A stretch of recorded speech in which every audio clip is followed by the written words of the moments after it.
The COVID list. So, Skip, unfortunately, I have to ask, how do you explain this bad luck? Shannon Sharp. As you know, I go way back with this team to age 10, their second year, when it hooked me, got me right between the eyes, and I fell in love with my Dallas Cowboys. And before I knew it, the quarterback was one Roger Staubach, Captain America. And before I knew it, Coach Landry had turned into God's coach. And the joke became, as they moved to Texas Stadium, 1971, it had a hole in the roof so God could watch his Cowboys play. Am I right about that? You're right. And my Cowboys, through the 70s, were known as the luckiest team in pro football. They were. They got every call. They got every bounce. They got every break. Everything happened. They stole Roger in the draft, remember, with a 12th round pick, like a futures kind of pick by the great late Tex Schramm.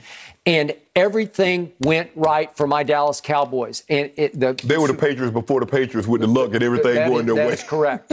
And the signature play of that era was called the Hail Mary, named by one Roger Staubach, a Catholic reference, after he threw a pass, if we could see it, to one Drew Pearson, my all-time favorite Cowboy receiver.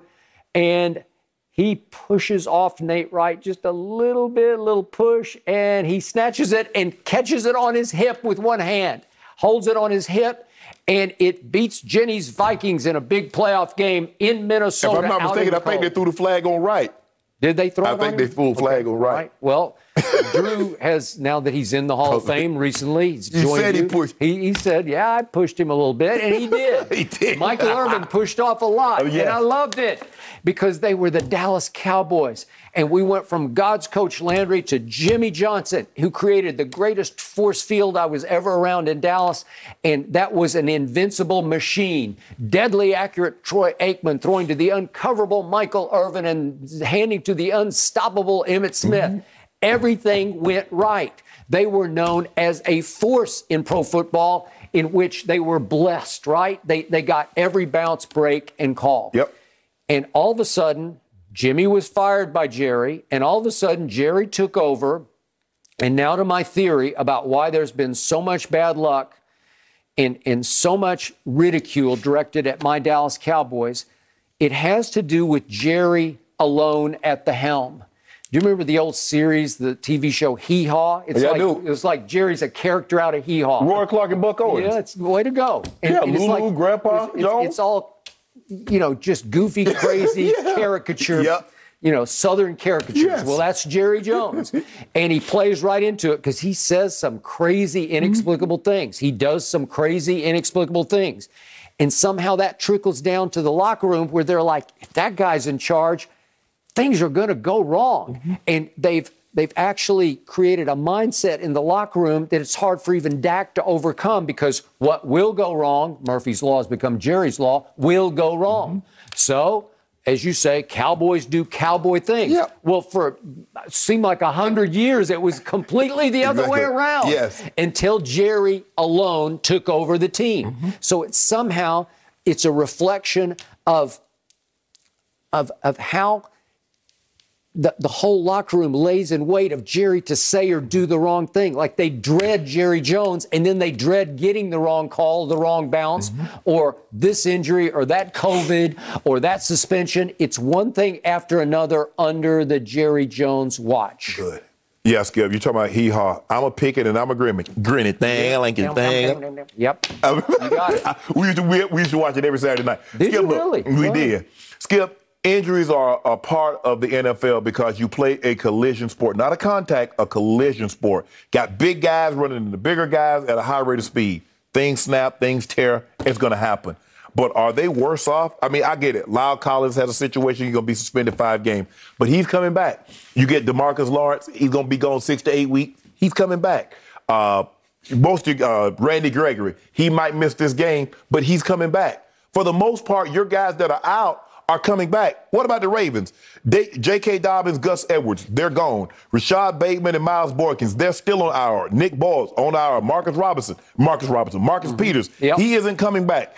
L.J. Fort, starting linebacker, he isn't coming back. Tyree Phillips, the starting guard, just tore his ACL in the game. What did you tell me about the Ravens on the road? They take a mat, they put it out so that everybody has to step on the mat as they exit the locker room. Play like a Raven. Play like a Raven.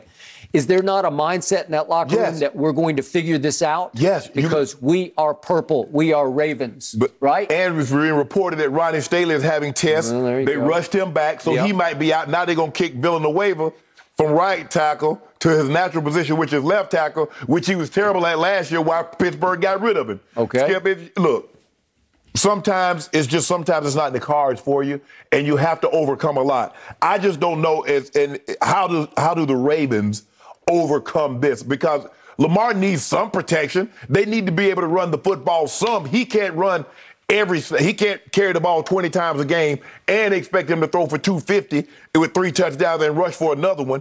And that defense, they play a certain style, but they need a certain style player. Skip, when you had Ed Reed, you had Ray Lewis, and you had Suggs, you had a Pernell McPhee, and then you had Zadarius Smith, and you have all these guys. At some point in time, Skip, even playing like a Raven isn't enough because you still got to have talent. Those guys are extremely. You start getting out in the 5th DBs, 6 DBs. Okay, I got it. But you know how the mindset of the Denver Bronco locker room was in 96, 7, 8. Yes. Right? You thought you were going to win. You thought you would get breaks because you made your own breaks, but you were supremely confident in what you were doing. Yeah. The Ravens you played for were supremely confident. They weren't afraid of no Brady and no Foxborough. They won't, Skip. They won't be afraid. But at some point in time, it becomes a talent issue. Okay. I can have the mindset all I want to, and I can, have that Matt play like a Raven, and I can be at M&T Stadium and all see all that purple, and they have the reality where the Raven actually comes out of the stands and he's swooping down, and that's all well and good, Skip. Okay. But some point in time, I got to have people that's capable of getting the job done. Okay, but the problem with my Cowboy locker room is they've become an object of ridicule over the last, decade or so. And they've had their moments. They've broken through, as you know, in 14, 16, 18. But deep down in their psyche, in the locker room, they're thinking that guy upstairs is not to be trusted. Am I right? But here's the thing, Skip. Most teams, you look at it, you say the Patriot way. You hear the Ravens say, play like a Raven. The Steelers, standard. Same ideas. Right. Yeah. Everybody got what's the Cowboy standard? Well, I know what it used to be in my early years. Yes. I know what the Staubach standard was. Right. Landry, Jimmy, I know what those standards were. I know what those locker rooms thought, that they were going to kick your tail. And guess what's the recurring theme of the teams I just like? You don't hear the Arnolds talking. They ain't got no radio show. Nope. They ain't got no TV show. They ain't telling you what their team. This team's talent remind me of those Super Bowl winning teams that we had. You don't hear that. I mean, people don't even. If Steve Bisciotti walked up to half the people in the NFL, they wouldn't know who he was. Okay. For years, they had an owner in Dallas named Clint Murkison, and he was a ghost. Nobody even knew what he looked like. Right. Thank you. Only the die-hardest of fans. Yep. But everybody, Jerry Jones walked down the street, everybody gonna know who Jerry Jones Lord is. have mercy. He's the most famous owner in history. So Skip, that's your problem. You ain't the injuries. Your problem is the guy, is that guy. Thank you. We shall overcome him this year. Jerry no, you're not in his helicopter saying, let's look again. Yeah.